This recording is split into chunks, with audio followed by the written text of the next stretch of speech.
Part 1, Russell McAlmond, running for U.S. Senator. Let's get into it. With Russell McAlmond. Yes. So you're running for U.S. Senate. Yes, I'm running for the U.S. Senate, and I'm also running for PCP here in Josephine County. So what is a PCP? Precinct committee person. Okay, so that's so that's like a local, the full definition. Okay. So have you, the U.S. Senate thing, have you tried that before, or was this your first time? No. This is the first. In fact, this is only I've actually had 3 political experiences. And my first one actually was up in Washington County. Oh, the okay. Republican Party up in Washington County. And the Republican Party approached me about running for a Oregon House seat. Oh, okay. And they didn't. I was working at the time. I had a full-time practice, and I said, "Well, I can't really get into politics." And they said, "Well, we don't want the Democrats to take this. We don't want the Democrats to come in and take both sides of this particular House seat. We want somebody, a Republican, to be there to keep the Democrats from claiming both the Democrat and the Republican. Oh, wow. Yeah. Which they can do if there's no Republican running. Right. They can have some of their voters vote on the Republican side, and they can actually get the nomination for both Republican and Democrat. That's crazy. Yeah, it's kind of crazy. I'm not sure why that works that way, but anyways, so I said, okay, placeholder basically is what it was. So I'll be the placeholder, and so I ran for the Republican nomination for the Oregon House district. I forget the district number, and won that nomination, and but then did not go on to the final because that's not really what I had planned to do anyway. The Democrats, it was in that area where the Democrats are dominant anyway. Republicans don't win in that district, and so I went back to my practice and got a little bit of flack from some of my clients because some of my clients were Portland clients. Oh, no. Yeah. And they didn't like the idea that I was a Republican, finding out I was a Republican by that. But anyway, everything was okay, and we went on from there. And so that was my first kind of political experience. Actually, my father was a Democrat in the Portland area.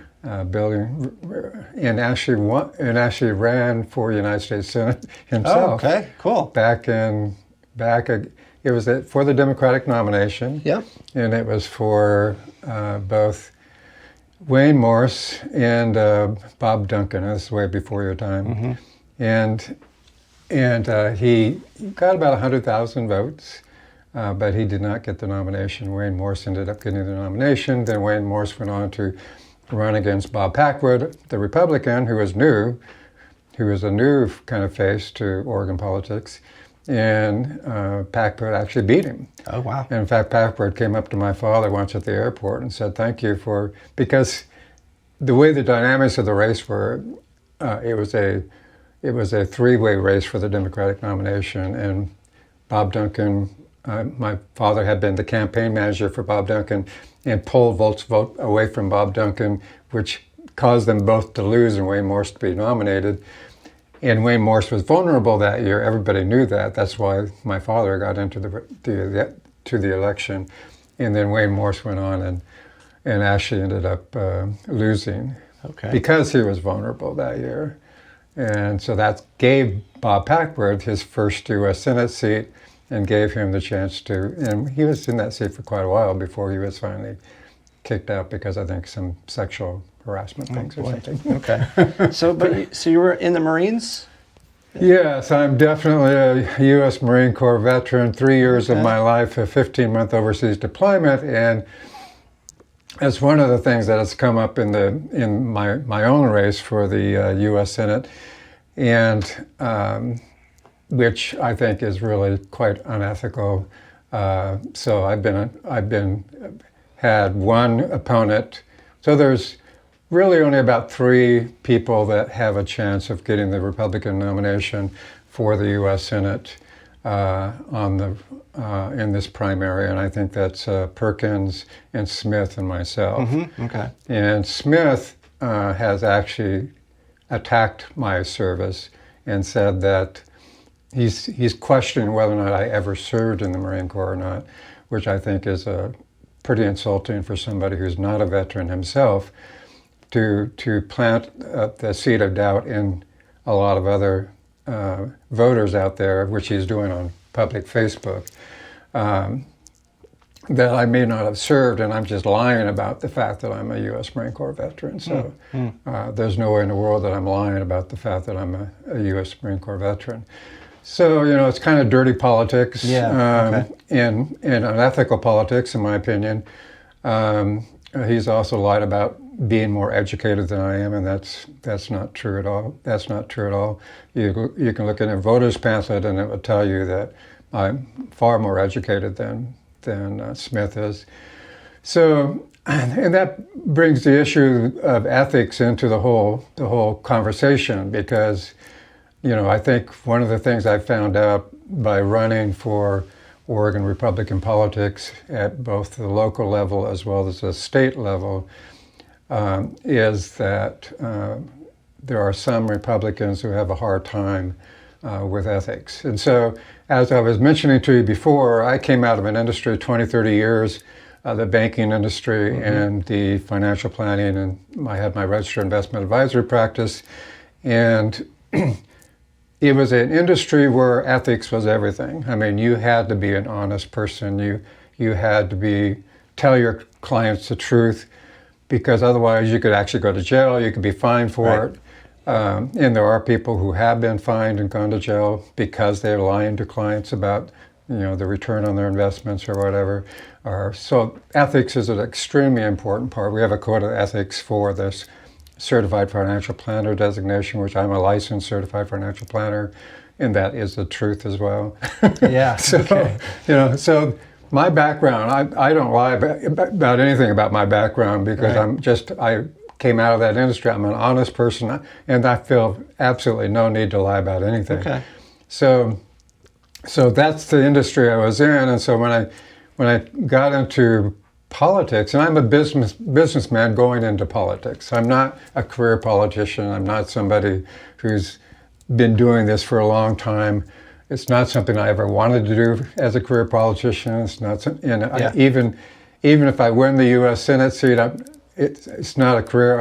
I have promised to do no more than 2 terms at the U.S. Senate level. So I'm a strong believer in term limits. I think Congress should have term limits. I think that there's no way that they should. I don't think the whole career path of a politician is a good idea for any party. Yeah. And I don't think it's a good idea for the American people either. I think you need people that are accomplished things in their life and been out there in the business world, been out there working, employing, starting businesses like I've done, and then come into Congress and add that life experience, that value on policy. That's the way I think it should work. I think that's the founding fathers. I think that's the way they wanted it to work.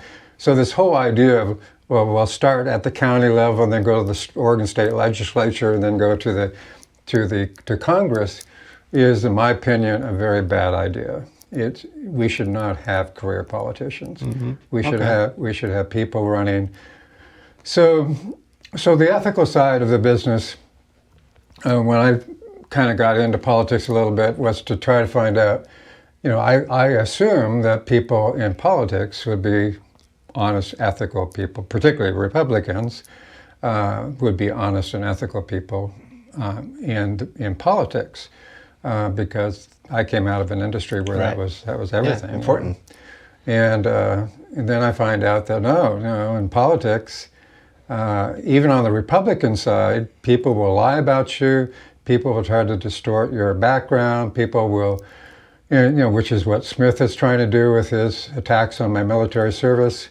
And I just thought, this is crazy.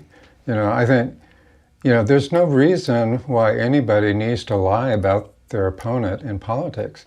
So take somebody like Smith.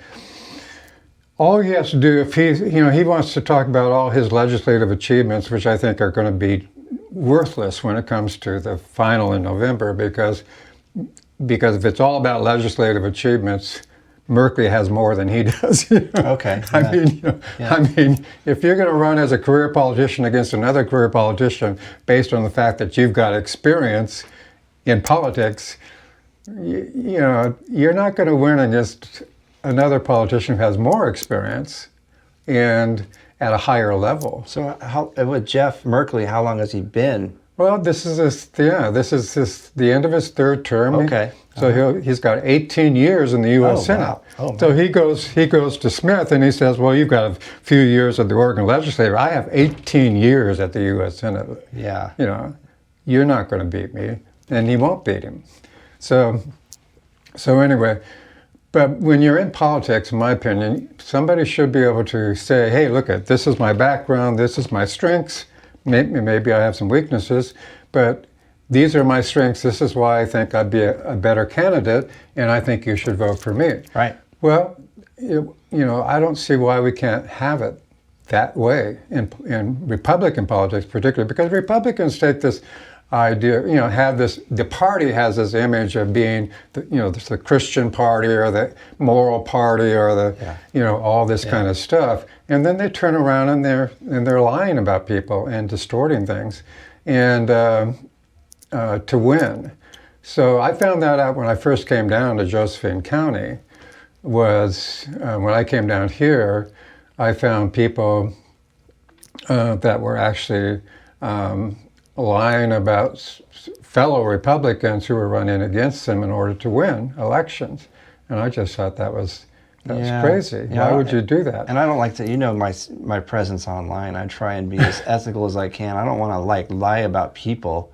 Right. I mean, if I have to call somebody, Jordan, you're one of the ones down here I found it's actually pretty refreshing. I haven't ever seen you lie about anybody. No. I don't think I've been would misinformed. lie about somebody. I've been misinformed a few times, and so I made mistakes, and I look back at that, and I'm going, wow, I guess I was wrong about that. Right. There's exactly. been a few situations where I was like, oh man. Yeah.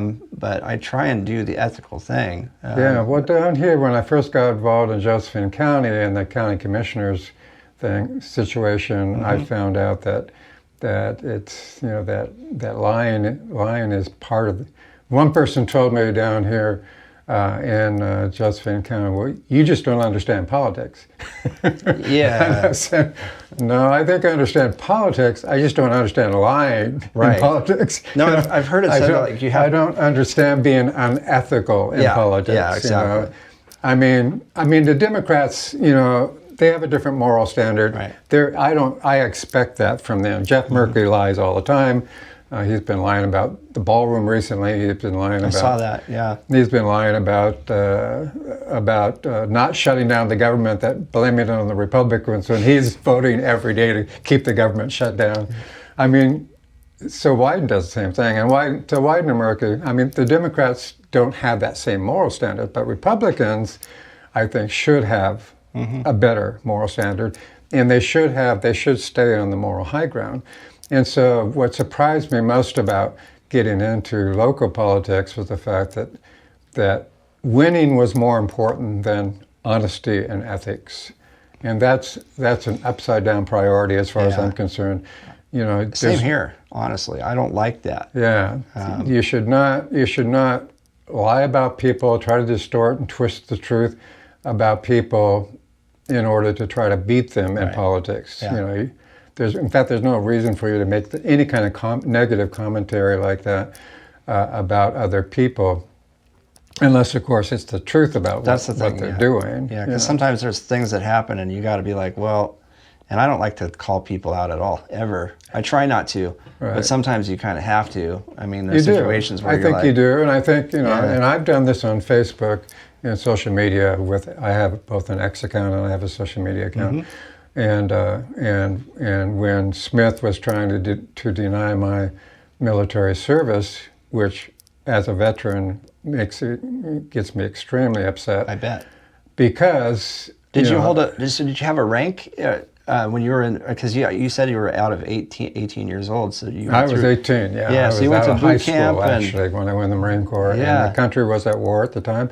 Wow. And so I went in the Marines. I wanted to be the point of the spear, which the Marines are. Yeah. And if I felt that, if our country was at wars, if I was going to go into war, I wanted the best training possible. Right. And I thought the Marines would give me the best training to survive a war. So did you deploy? I went into the Marine Corps at 18. I went to boot camp in San Diego, California. Graduated from boot camp, and then my first orders actually out of boot camp was to go to the 1st Marine Division, 3-7, and go to to go to Vietnam. Oh wow! And so I had some medical issues that I had to have taken care of before I was going to be shipped overseas, and then my orders changed. But eventually I was shipped overseas. I had a 15-month deployment overseas and with the Marines, and primarily on the island of Guam, which was, we were bombing Vietnam from Guam, and we had service members on the island, and which is very, very close to that whole Southeast Asia area. And I was there for 15 months, and then I came back and became a weapons instructor for other Marines, because I was the highest shooter on the range one year. Oh, cool! Qualifying for the rifle, and so they made me a weapons instructor when I came back to the States, or to the world as we called it. Yeah. And so then I ended up my service. So I ended my 3-year active duty service. I had an honorable discharge. And it put me behind all my peers. So my peers who went on to college right after high school had a head start on me. And this happens anytime you go into the Marine Corps, of course, or into service, active duty service, as you're behind your peers. And so I started going to college when I was around 21, but I ended up, it's kind of a long story, but I ended up getting out and getting married and having a family and having to work jobs and so on. But I continued my educational career throughout my lifetime. In fact, I just recently, in the last month actually, I just recently received my 5th degree. And so my 5th degree is a master's degree, and it's in biblical theology. Oh, cool. Wow. Yeah. All my other degrees are primarily finance and business oriented, but this one was in biblical theology because I wanted to learn more about it. So it was Belhaven University. It's actually a great course, master's level course, graduate level, and I got a 3.7 GPA, I think, on it, and just finished it. Cool. In April, I actually graduated in April of 2026. So I'm a lifelong learner. I might still go on and maybe go for a doctorate someday, but right now I have 2 bachelor degrees and I have 3 master degrees. Nice. And so when Smith comes out and says, "Well, I'm more educated than you are," and he did this in public, right in front of me, out at Pendleton when we were out there at a candidate forum, and I thought, why would he say something like that? I mean, anybody can look at the voters pamphlet and you can find out that I have 5 degrees. He has 1. So why would he do that? Right. And what I found out about him as a candidate, which I don't have much respect for, is that he'll try to neutralize any kind of advantage that you have as a candidate. So I'm a veteran and he's not. So he's been trying to kind of neutralize that advantage by saying, "Well, we don't really know you served." Well, I know I served. I mean, it was 3 years of my life. I risked my life for my country, and you're trying to tell me, you're trying to plant seeds of doubt with voters around the state of Oregon that I may not have served, and this is all kind of some phony story when you didn't serve at all. Yeah. I mean, it just really irritated me. And so and it actually is still going on Facebook today. Facebook today. Messed up. Facebook is it's a battlefield. He and some of his supporters are still, "Well, you have to show us your DD 214. And I'm saying, I don't have to show you anything. Yeah. Wow. I mean, I know what I did. Yep. And there's the whole idea that he challenged something like that. So he tries to neutralize my veteran status, and then he tries to neutralize my educational status. my fact that I'm much more educated than he is, by going out there and saying, well, I'm more educated than you are. Okay. And so, I mean, this is not negative things about Smith. This is the truth about what he's doing from somebody who knows and was actually right there to witness it. And so, you know, and there are a lot of people, Coos County is one of his districts, and there's a lot of Republicans in Coos County that have reached out to me and told me, you know, this guy's not good news and he's not ethical. And so I believe him, you know, and I truly believe that. So what I found out going from both local politics and going into Oregon state politics on the Republican side is I found out that ethics is not a big thing in the Oregon Republican Party. I mean, that's crazy when you think about it. But, you know, the one thing that Oregon Republicans have as an advantage over Democrats is if they can keep the moral high ground. Right. And when you don't have the moral high ground and you're lying, I mean, even within your own party in a primary, you're willing to give up your personal integrity to try to win an election. Good. That's first of all, the Democrats are watching, and the Democrats are going to bring up some of these things. Like if I win the primary and go on to become the Republican nominee, the things that Smith has said about me, any kind of questioning, damaging type things, the Democrats will pick up and try to hit me with them, you know, going into the general election. And so he's just feeding them ammunition. He's doing it because he wants to win the primary, but he's not thinking of what the consequences are. But there are consequences to unethical actions, always consequences to unethical actions. And so it's a very short-term attitude for somebody to say, well, you know, I'm going to say this about this person because I want to win votes and get past the primary. Well, yeah, but what happens in the general? Because in the general, if he wins the general, what's going to happen is the Democrats go, hey, you were lying about your Republican opponents in the primary. You're not an ethical person. And he's not going to have any defense to that because if they asked me, I would say, yeah, he was lying. You know, I'm not going to lie to protect him.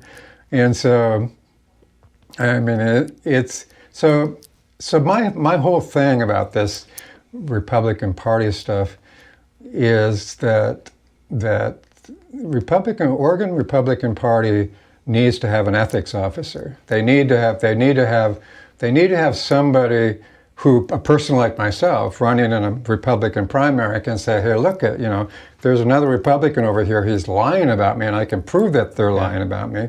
And you should investigate it, find out that this is truly a lie. I think they do have. And then admonish the candidate and tell them, stop doing this, or we're going to make it public to all Republican voters that you're lying about your opponent, because that's not going to make him look good. If the Oregon Republican Party comes out and their ethics officer says something like that. So unfortunately, that's, maybe in the past we may not have needed that quite as much, but right now in politics in general, I think, and particularly in Oregon politics, because of what I've seen in my own experience, and this is firsthand experience. Right. This is not rumors. It's not based on opinions. It's based on firsthand experience that there are candidates, unethical Republican candidates, who are saying anything in order to try to win the nomination. And and this is where we are. This is the reality of where we are. So let's not deny this reality. Let's learn from the reality. And the reality is the Oregon Republican Party needs to step up and try to help police their primaries, at least their primaries, to make sure that when we do vote for somebody in the primaries, that candidate has not used dishonesty or whatever, lack of ethics in order to be able to win the nomination. Because frankly, and I told Smith this as well, I said, I'm not going to vote for you if you win the primary. And the reason why I would not vote for you is because I put ethics before party. Yeah. And I will put ethics before party every single time. And I did it here in Josephine County. I got blasted by Republicans in Josephine County because I would not vote for a person that I considered to be an unethical person. I supported another person that I did not consider to be unethical.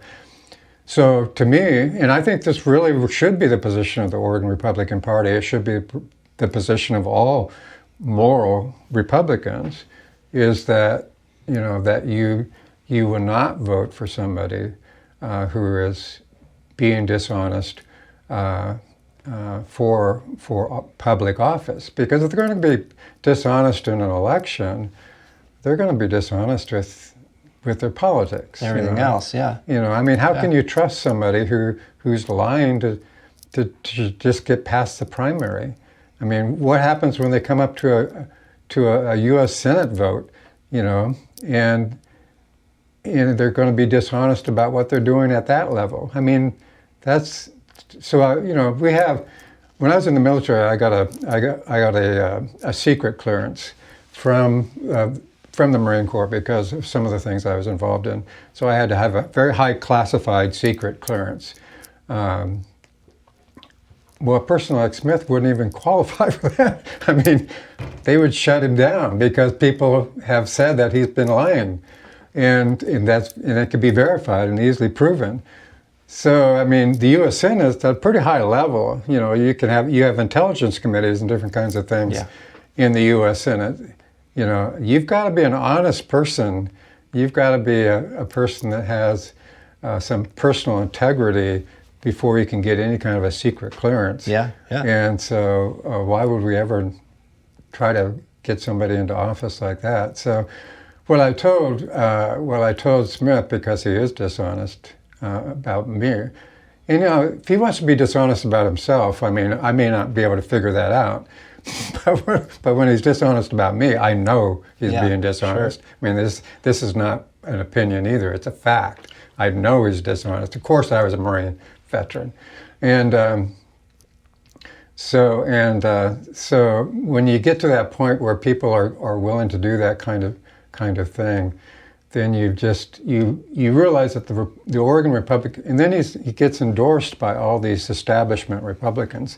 I call them Salem Swamp Republicans, and people like Bruce Starr and Christine Drazen and some of these other people that have actually endorsed Smith, even though he's a dishonest person. And there are a lot of people from this is not just my opinion either. Right. It's coming from a lot of people in his district. I mean, he's got some real detractors out there. And I understand why now. So ethics should be a very, very important part of Oregon Republican politics. And what I found out again at the local level and at the state level is that it's not important. Winning seems to be the only thing that's important to them. Yeah. And so what we end up with is Oregon Republican nominees, in some cases, who are just very bad candidates because they're unethical people. Oof. So it's no wonder that we lose elections.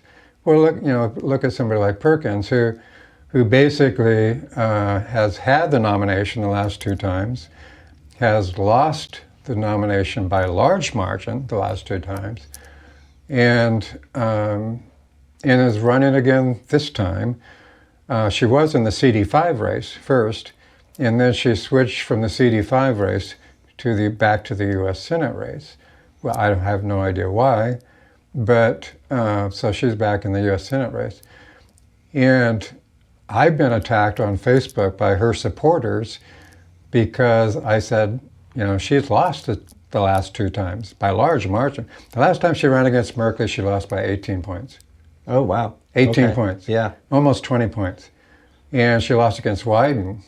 And this is in the last 2 Republican Senate elections. So one was with Merkley, and that was almost 6 years ago when he was running, and she lost by a huge margin. And then she lost to Wyden when he ran 2 years later. and by large margin, 15 points in that one. So if you win, let's if that happens, what are you going to do for conservatives? Like, some of our values, like LGBTQ stuff. How do you feel about that? See, that's one aspect of all this, is that you're voting for a Republican. Mm-hmm. You're voting for a lifelong conservative. You're voting for a U.S. Marine veteran. You're voting for a person that has an MBA and 3 master degrees who believes in conservative values. Okay. I mean, what kind of position I'm going to have. Yeah, there's like vote by mail, there's a bunch some of these stuff. issues. Yeah. I don't really feel like I need to necessarily explain my issues because I'm a Republican. Right. Obviously I agree with. And you've got the picture of Reagan over here, and I think that Reagan. I see that. I think that one of the quotes about Reagan, and this would apply both to the Oregon Republican Party and to the Josephine County Republican Party, and that is that he believed that if you've got a person that agrees with you 80% of the time, mm-hmm. that doesn't mean they're your enemy 20% of the time. Yeah. It means they're your ally. It means they're your ally. They just don't agree with you 100% of the time. And you find that really, really badly here in Josephine County, because you've got people who are purists, who are litmus test type people, here Republicans here in Josephine County. And if you don't agree with them on everything, including supporting somebody like John West you're out of here. County Commissioner rather than Colleen Martin, both of them are Republicans. Mm-hmm. If you don't agree with them that West is the best person and Colleen Martin is not, I mean, 2 Republicans, we're two conservative people. Yeah. Then they'll trash you, or they'll name call you, or they will attack you, or they won't let you post on their social media sites or whatever because you don't agree with 100% of every one of their positions. And Reagan said, and he believed in a big tent Republican Party and not a small tent Republican Party. People like that believe in a small tent Republican Party. They believe you've got to be a purist. You've got to be our kind of Republican. You've got to be the kind of person that thinks the same way we think about everything, 100%. Otherwise, you're out. You're out the party. And that's what, of course, that led to that whole split here in Josephine County about with the two, actually there's kind of 2 kind of hardcore groups that split up. Yeah. So, that's, Reagan would say, no. That is not what you do with Republicans. He says, in the Republican Party, we're a big tent party. We welcome a diversity of opinions. As long as you've got the core principles of being a limited government, lower taxation, strong defense, border control. I mean, some of these things that are kind of the Republican issues that we all kind of want to agree on. The secondary issues, you don't have to. And so there's that purity test for that, which I think is extremely harmful and divisive for the Republican Party in Josephine County. I think it's also, and we see that every day. We see on social media, you will see every day how divisive it is for some Republicans to attack other Republicans only for the reason that they don't agree with them 100% of the time. I've seen that too. So Reagan said 80-20. Yeah. 80-20, maybe 70-30, but 80-20. I mean, he says they're not your enemy 20 to 30% of the time. They're your allies if they're 70 or 80%. Yeah. Republicans. What happened to agree to disagree? They're your allies. Sure. And then the other side of it, the ethical side of it, is, it's this idea of loving your neighbors. Yeah. Loving your neighbors. Loving your neighbors is not about hating somebody who doesn't agree with your support of West for becoming a county commissioner again. Mm-hmm. I mean, and name calling is hate. And trying to denigrate somebody is hate. Disagreement is not hate. It's fine if you have discussions. We agree to disagree. You and I have had discussions. We agree to disagree. Yeah. You take one position, I take the other position. You try to convince me, I try to convince you. And then at the end of it, we say, well, I guess we're not going to get anywhere. We'll agree to disagree and go our separate ways. And it turns out you're right. We're not going to name call each other. Yeah. We're not going to demonize each other. We're not going to say you're stupid, you're an idiot, or whatever other name you want to.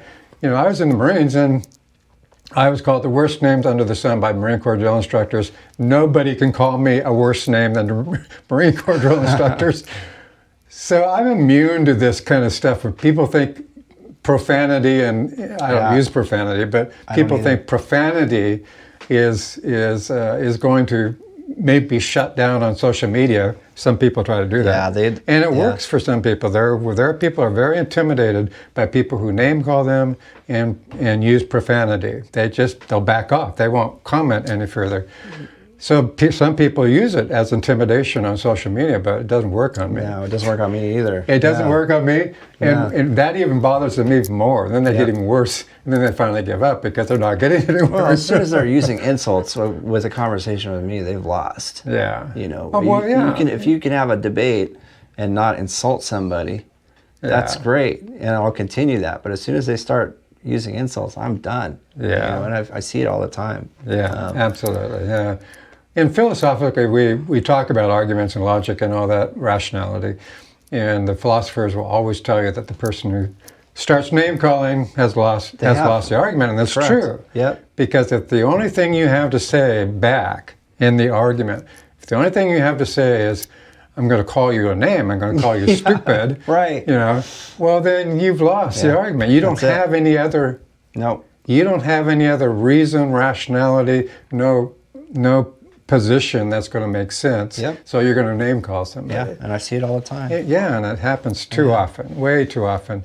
And it happens with Republicans against Republicans, which is also pretty stupid, in my opinion. So you can't have a big tent Republican Party by having a bunch of people out there name calling people who don't agree with them on pretty minor little issues. Mm-hmm. Now, I think, you know, the moral principles of moral values of being a Republican or a conservative, maybe being a conservative is more important than being a Republican, but the moral values of that, we share all those values. You and I share those values. And I share those values with probably most every Republican here in the county. Yeah.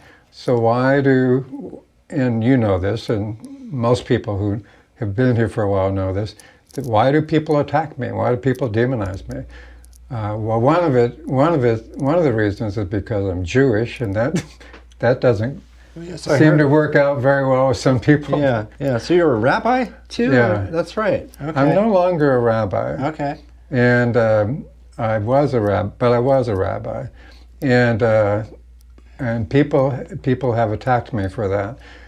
And that's the other part of the Big Tent thing that Reagan talked about too, is the idea that in the purity litmus tests that people have for their collectives, within the party, and that is that you have to be their kind of Christian, not just Christian. You have to be their kind of Christian in order to become, the true kind of Republican they want you to be. First of all, Republican Party is a secular party. It's a secular political party. It's not a Christian party. Yeah. It's not a religious party. It's a secular Christian party. So the other day I was on social media and I told people I believe in God, which I do. I believe in God.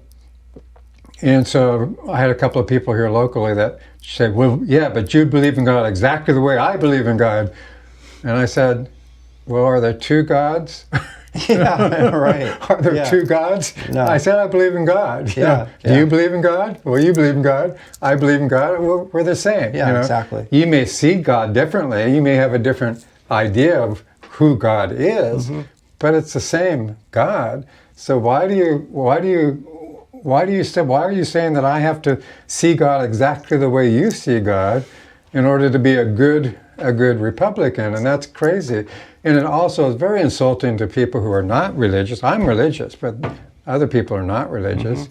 It's very insulting to people who are of different faiths and who may be politically conservative, strong political conservatives. I think the one guy that was running for the Republican nomination, Vivek.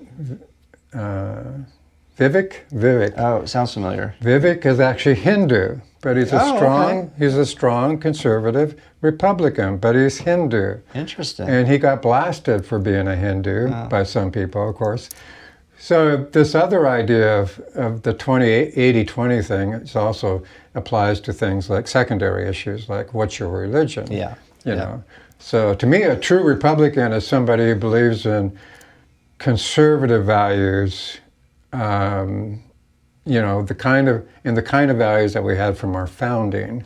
We want to conserve. To be a conservative, you conserve the values of America's founding. And of course, that gets back to this whole idea of, well, what are those founding values? And are we moving away from those values? Are the Democrats moving away from those values? Yeah. And I think the Democrats are. Yep. But I also see Republicans doing the same thing, and that's the problem. So something like the Democrats really got into anti-Semitism a little while ago, and now some Republicans are into anti-Semitism. Tucker Carlson, Candace Owen, and some of these so-called conservative speakers are trying to convince people that to hate Israel and all this kind of stuff. Yeah. And so, so I think they're going terribly wrong there, and so that's but the idea that you have to be a certain kind of religious believer in order to be a good Josephine County Republican is crazy. And it's un-American because we have freedom of religion in America. Yes. No one has to be the exact kind of religious person you want them to be in order to be a good Republican. Yeah. We're not a religious party. We are a secular party. Right. And Reagan was all in favor of a big tent party where everybody who shared that 80% of our values was welcomed into the party. And we would agree to disagree on certain points, but we're still all good Republicans. And we certainly don't want Democrats to beat us in elections. Yeah. So our primary battle is with the Democratic Party, not fellow Republicans.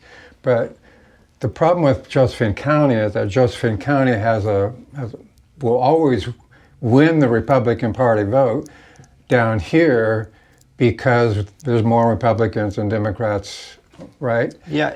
So it's not really about what the problem. The reason why this becomes so dysfunctional down here in Josephine County is because you're a dominant party.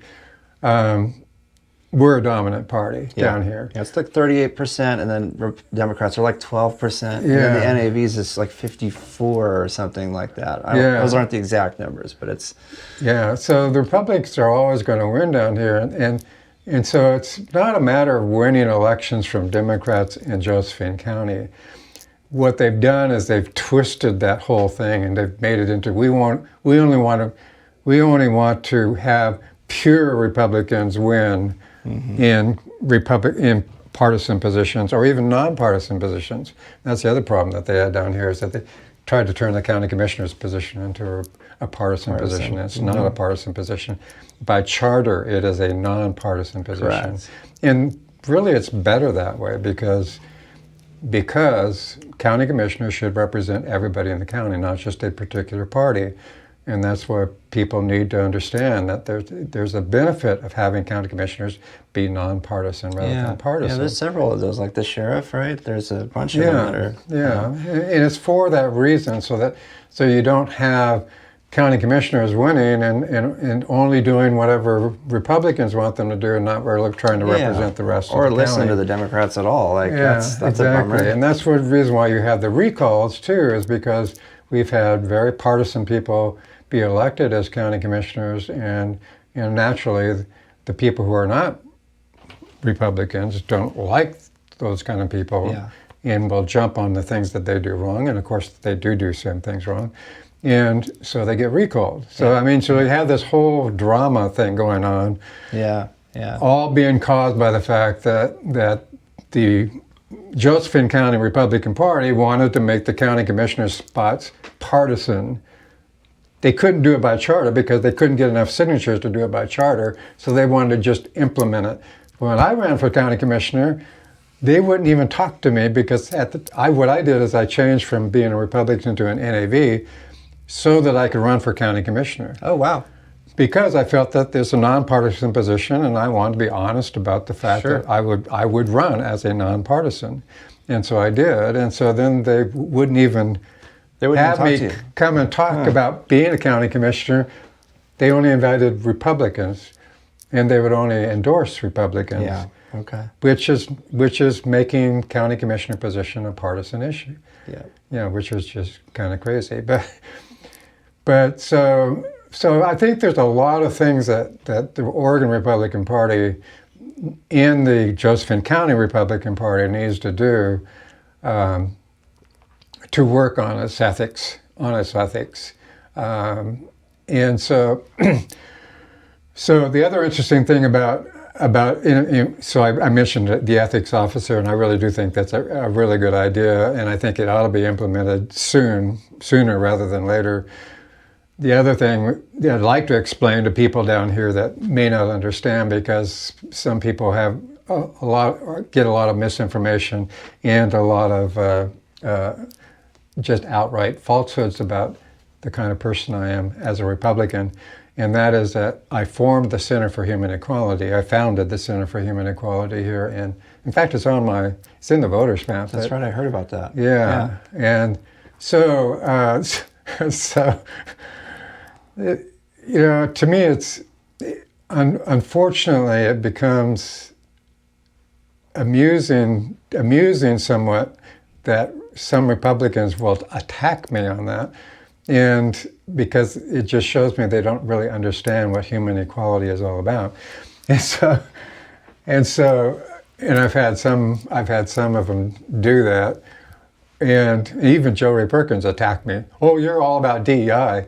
Well, she actually went to the Center for Human Equality site. She'd find out that we are utterly opposed to DEI because DEI does not treat people equally. No, it doesn't.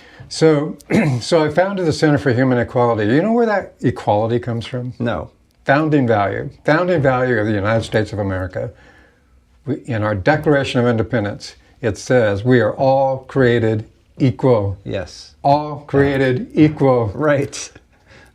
I'm promoting human equality. Yeah. Guess what? Ties directly into the founding documents of the United States of America. Not only that, John Locke, who was the English philosopher that came up with the expression of life, liberty, and private property, is what he said. Life, liberty, and the pursuit of happiness is what Jefferson changed it into for the Declaration of Independence.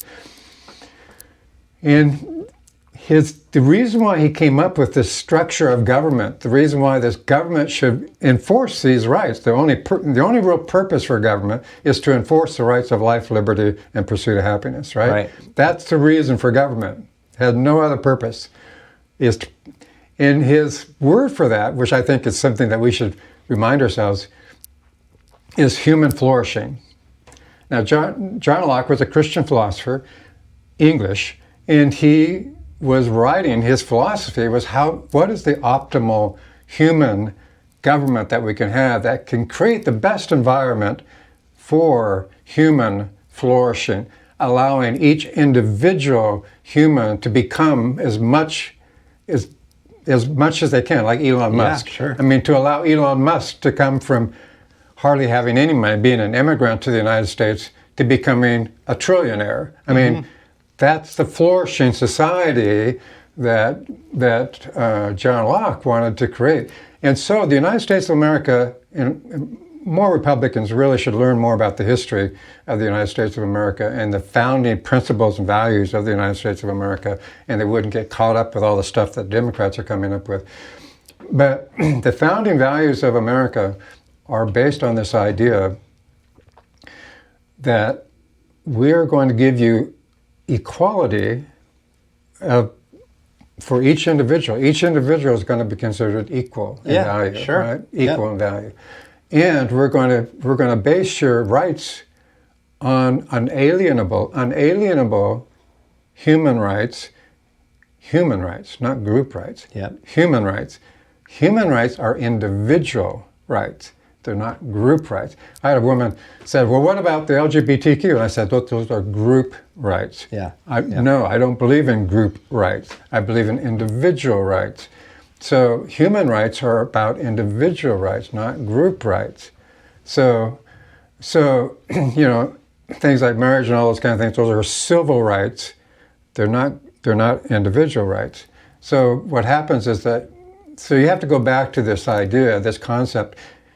You know, with all ideas, and this is things that's interesting, I think really interesting and fascinating about politics, because politics is about ideas. And so how do you think about ideas? How do you judge ideas? How do you evaluate ideas to determine what's a good idea and a bad idea? Mm-hmm. Well, you have to go to the founding values of what that idea is. Yeah. So if the founding values of America, and America was the only country in the history of the world that was ever founded on individual rights. Every other country in world history, in human history, was founded on, well, we have royalty and we have aristocrats and we have peasants and we have classes here and classes there, some sort of a human hierarchy, right? Yep. Every other nation in the history of the world, of humankind, was founded on those kind of hierarchies. And the USA was the only country in the history of the world founded on, no, you're equal. So there's a horizontal line. Nobody's above the line, nobody's below the line. Yeah. You're all equal.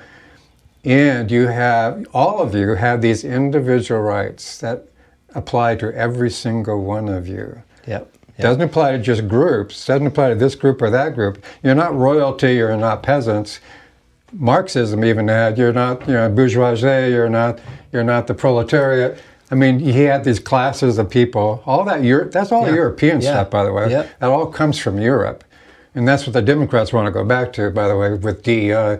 But so you have all these classes of people, and America was founded on this idea. No. We're equal. Yeah. And we don't have classes. Nobody gets above, nobody goes below. There are no superhumans, there are no subhumans. The Nazis thought they were superhumans and the Jews were subhumans. There's none of that kind of stuff that should happen in American society. So when Republicans or conservatives become anti-Semitic, like Tucker Carlson and Candace Owen and some of these kind of, in my opinion, they're no longer conservatives, because they're not conserving the founding values of America. Why? Because you can't be an anti-Semite, you can't be a racist, you can't be a sexist, you can't be all these other isms. Yeah. You can't hate groups of people if you truly believe in American values where everyone needs to be judged, as Martin Luther King told us, by the content of their character, not by their skin color. Content of your character is what you individually have. Skin color is what the group has. Right. So you can't be judged. All white people are privileged is ridiculous, and it's racist. It is. It's a group judgment. Yep. And so you can't have those kind of judgments if you believe in the founding values of America, because founding values of America said, no. We're not about groups. You're not a group. You're an individual. In fact, you're an individual has equal value to all other individuals. Yeah. So those concepts, very, very powerful, very, very important concepts, those kind of concepts have to be the foundation of all government policy. Right. All government policy has to tie back directly to those kind of founding values, and it's not.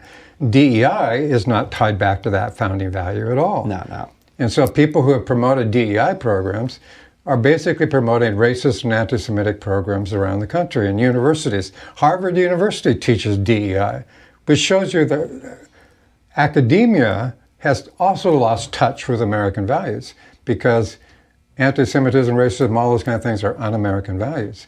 And so Republicans should not buy into this stuff at all, because you're drifting with the Democrats. You're drifting away from American values, and you're going over here and becoming like the Democrats are.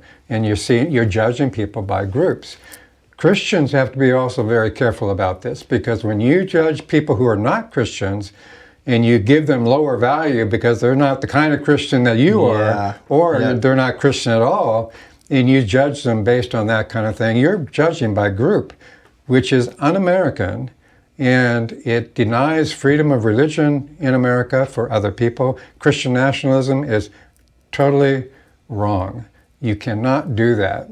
You cannot take a religious group and elevate them into government and give them higher values into government, because that denies equality. Christians all of a sudden become elevated above the equal line. Right. They're now better. They're better. No, you can't do that. Yeah. So American values, if people understood American values, and I think they really need to be taught this. A lot of kids in school, public schools, those kind of areas need to be taught this. Oh, big time. They need to be taught this idea that, you have to have, in order to honor America, in order to honor the United States of America, and the reason why we've become so successful is because we are the only country ever founded on this idea of individual rights. Yeah. And that allowed human flourishing, as John Locke talked about. It allowed human flourishing, and that allowed the U.S. to become the most successful, financially successful, and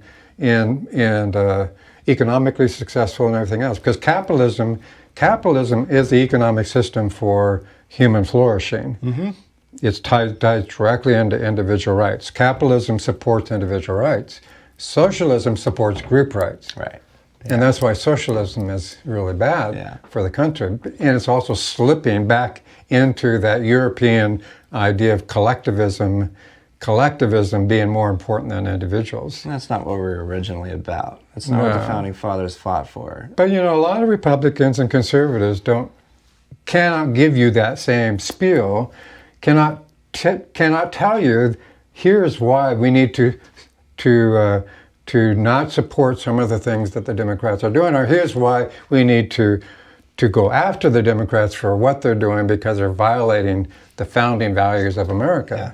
So that's one reason why I ran for the United States Senate, because Merkley, of all people, and Wyden both, have bought into, he aligns with the Democratic Socialists.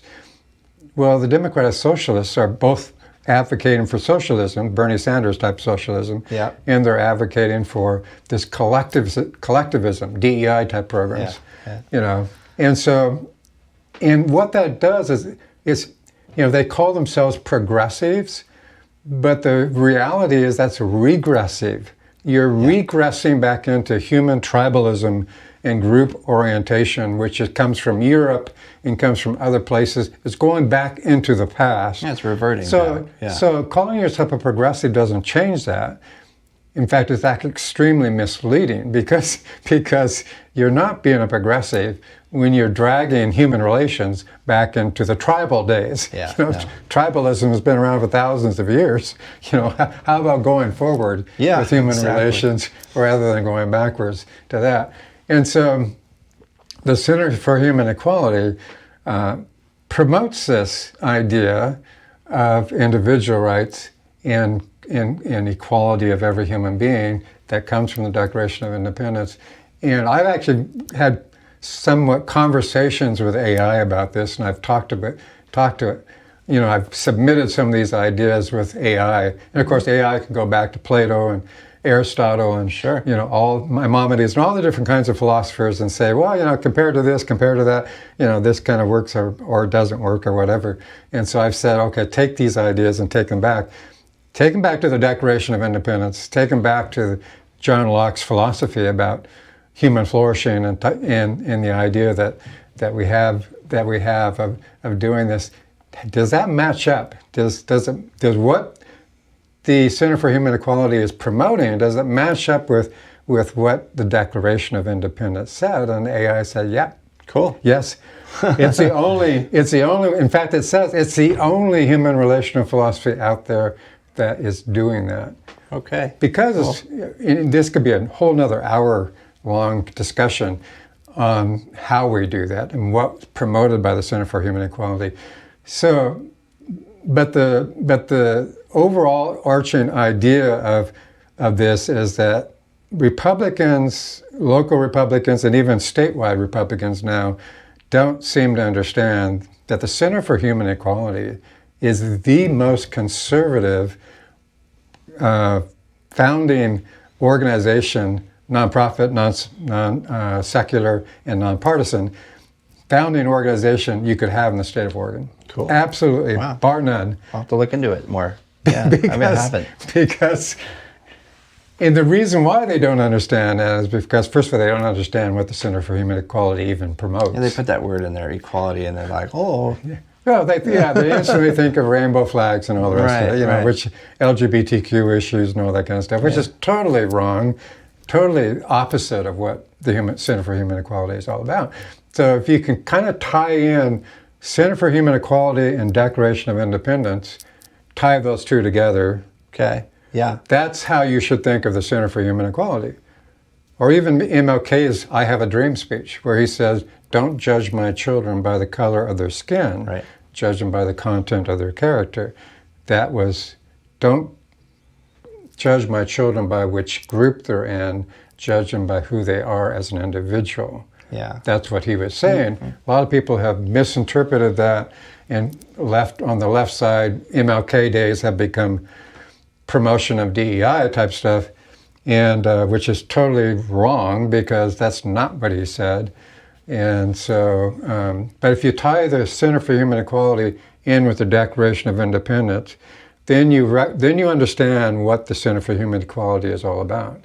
And it's about promoting and maintaining and conserving the founding values of America, the John Locke values, the Thomas Jefferson values, the founding fathers' values of what created the most successful country in world history. Cool. Yeah. And how can anybody attack that?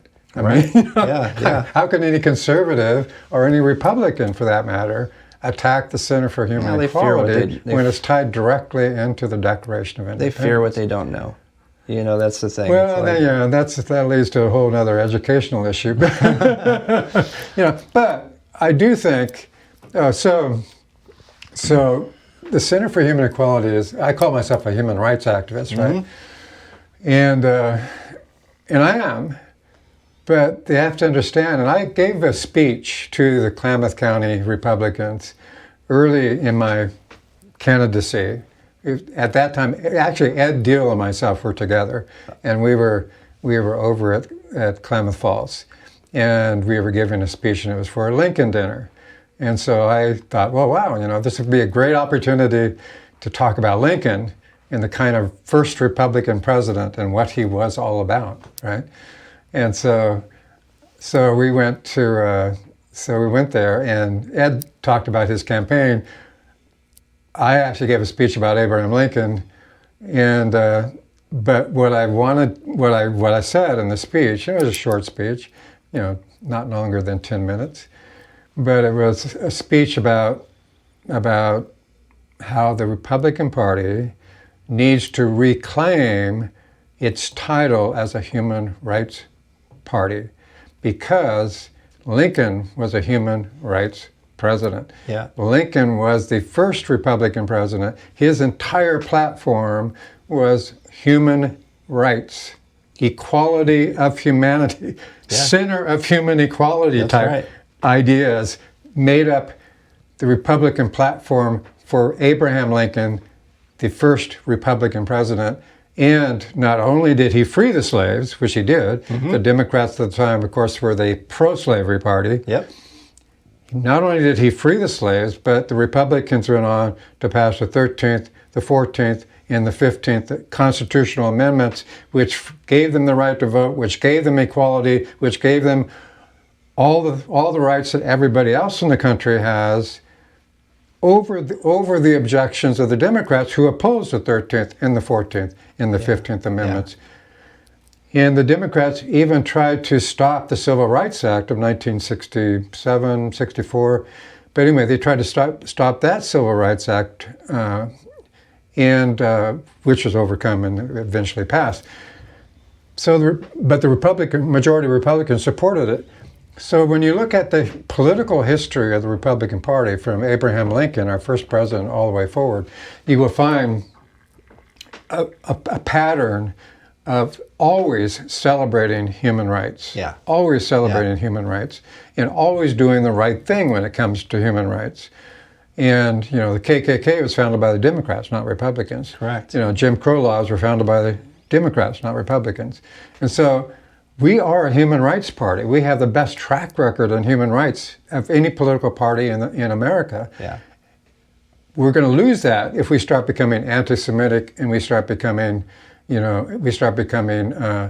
anti anybody who's not Christian, or those kind of things. We will lose that moral high ground that we have as a party. And so what I'd like to see the Oregon Republican Party do, and Josephine County Republican Party do as well, is to promote, as part of the platform of the party, both locally as well as for the Oregon Republican Party, have our number one platform be based on human rights. And what that number one platform should be for the Republican Party is to go back to our founding values with Abraham Lincoln and say we are a human rights party. And the way that we're a human rights party is that we believe that people should be judged by their unique individuality and never, ever, ever, ever judged by their group. No black this, no white this, no brown this. It's you individually, uniquely. You are judged based on who you are as a unique individual, not based on what group you belong to or what group somebody can put you into, or whatever else. Well said. Well said. So thank you for coming. Sure. Appreciate everything. Sure. Russell McAlmond, everybody.